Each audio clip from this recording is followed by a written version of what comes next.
Hey, Alan Rowland again with another exciting YouTube video. Now, we've been exploring some of the early leaders of Walker County and Jasper, Alabama, surrounding areas too. And most of these presentations have been on early leaders back in the 1800s. And in the last presentation that I gave to you on Tom Bevel, we moved our focus on politicians from the, shall we say, 60s, 70s, 80s, that area. So I want to go back a little bit in time, but still rather in modern times, and talk to you about another politician. And not many people in Walker County are aware of Carter Manasco. Well, let's spend a few minutes here going to my video camera, and I'll show you the individual here, Carter Manasco. He was a United States Congressman. This is what he looked like right there. All right, that's Carter Manasco. And notice here that he was born on the 3rd of January, 1902, Townley, Alabama. I like that. Congressman Tom Bevel was born in Townley, Alabama. So Townley kind of has a monopoly here on some of these later politicians. And for Carter Manasco, he died on the 5th of February, 1992, at the age of 90. He died in Arlington, Virginia, which is right across the Potomac River from where Washington, D.C. is located. And he's buried in Oak Hill Cemetery in Jasper. And shortly at the actually at the end of the presentation, I'll show you a photograph of the burial site. Now, his parents for Carter Manasco was John Claude and Dora Letitia Manasco. And Carter Manasco married May Emma Guyton in 1942. They had 2 children. I'll show you a photograph of the graveside of one of the children, his son, in just a little bit. All right. And for Carter Manasco, he grew up on a farm in Walker County, attended the public schools in the county, just like most of us have. They're from this area anyway. And when he left high school, he went to Howard College. That's what we call Sanford today. But I can remember even in my youth when Sanford was known as Howard College. I attended law school at the University of Alabama, graduated in 1929, and moved to Jasper and practiced law in Jasper, Alabama. All right. And 1928, he became involved in politics. He's a Democrat, and he worked for the campaign of Al Smith. Al Smith was the unfortunate Democratic candidate that ran against Republican Herbert Hoover, and of course Herbert Hoover won that in a landslide. And in the 1920s, it was a time of Republican ascendancy, so to speak, there. And for Carter Manasco, working with Al Smith, he never missed a moment to, shall we say, disparage Herbert Hoover. Later, Carter Manasco became a member of the Alabama House of Representatives. This is in Montgomery now, from 1930 to 1934. All right. And during that time, he was opposed to the poll tax. And I want to restate that because I don't like the way that I actually wrote that. He was opposed to legislation that would eliminate the poll tax. Or in other words, Carter Manasco was still in favor of the poll tax. He was against voter registration. I know some people today that are against voter registration and voter identification at the polling places. He was against union labor. He was also opposed to Hawaii becoming a state. Now, this is in the 1930s, which is so unusual because Hawaii would not become a state until 1959. But even in those days, he was still, there were people, and Carter Manasco was one of those, that did not want Hawaii to be admitted as a state. He was a secretary to William Brockman Bankhead. Now, William Brockman Bankhead was the Speaker of the House of Representatives. Carter Manasco was his secretary from 1933 to 1940. You've seen this in a previous presentation that I've made on William Brockman Bankhead, a couple of occasions, the funeral of William Brockman Bankhead, the Bankhead family, and so forth. But Carter Manasco was the secretary to William Brockman Bankhead, who, of course, died in 1940. His funeral was in Jasper, Alabama. President of the United States, Franklin Delano Roosevelt, visited Jasper, Alabama for that funeral here. So when William Brockman Bankhead died, then the position, not as Speaker of the House, but the position of Congressman in Washington, D.C. for Alabama anyway, fell into the hands of his nephew, who was who was Walter Will Bankhead.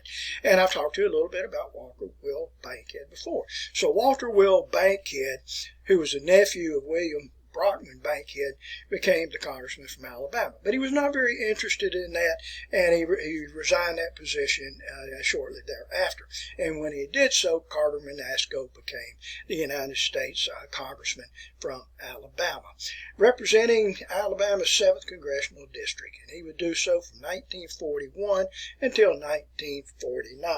I ran across this photo, and this shows you Carter Manasco over here, and this is Walter Will Bankhead over there. His relatives are still here in Jasper to this day.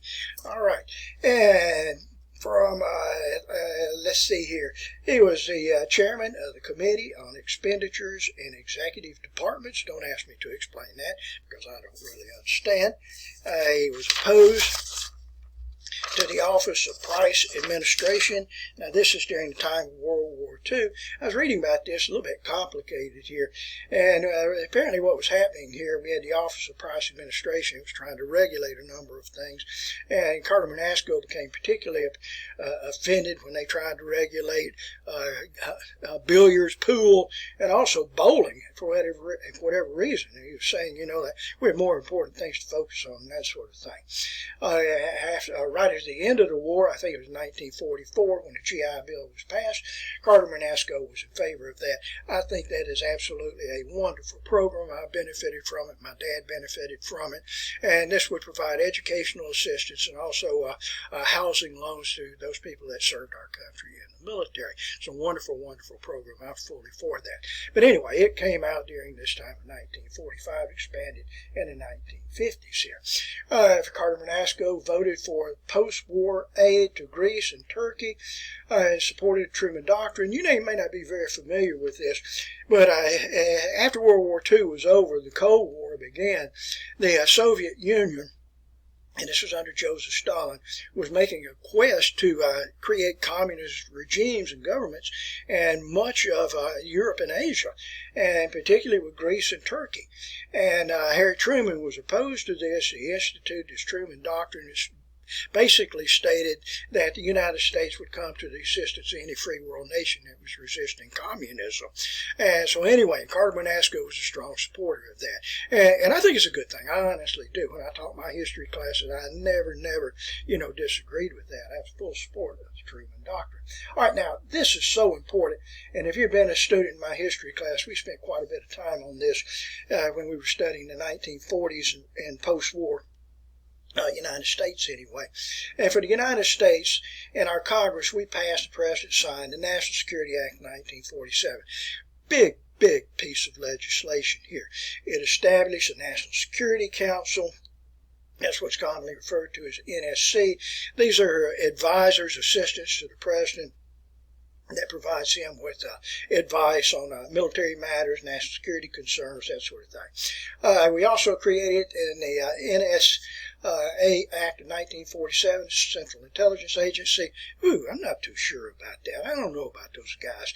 It also created the Department of Defense, the DOD. Up until that time, we had the War Department, the Navy Department, and so the Department of Defense was created in 1947. Of course, we have it today. And a brand new branch of the military to augment that of the United States Army, the Marines, the Navy, and the Coast Guard. We create the United States Air Force, and that came about in 1947. During World War II, my dad was in the Army, but he was actually a pilot, and he flew for the Army Air Corps. So anyway, with the National Security Act 1947, this establishes a brand new branch of the military, which is called the United States Air Force. All right, and let's move on here. And he did not, let me get the paper position properly. There we go. Now I've got it. He did. Carter Manasco did not receive the Democratic nomination for re-election in 1948. I'm not real sure about that. I know he was not very enthusiastic about campaigning. And, of course, if you don't campaign, you run a front porch campaign, you're probably going to lose that election. And sure enough, he lost the nomination to Carl Elliott. Carl Elliott will be the subject of my next presentation, so don't miss that. It would also be an interesting presentation.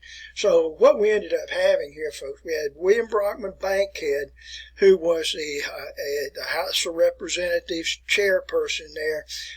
He was a congressman from Alabama. He'll be followed by Walter Will Bankhead, followed by Carter Manasco, followed by Carl Elliott, followed by Tom Bethel. All right, so anyway, for Carter Manasco, he later served on the Hoover Commission on reorganization of the executive departments from 1947 1949. He was a legislative counsel for the National Coal Association 1949 to 1985. After going out of office, he was so just enthusiastic about Washington, D.C., you just couldn't keep him away from Capitol Hill. He was just always over there serving as a lobbyist, and many people referred to him as the Dean of Lobbyists. All right, and I think it's just kind of interesting right here.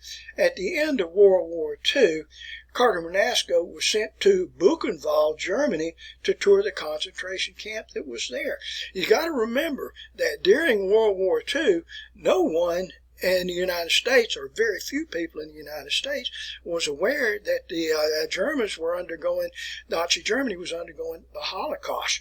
And so this was a complete surprise to everyone. And at the end of World War II, Carter Manasco did go to a concentration camp at Buchenwald, to view that.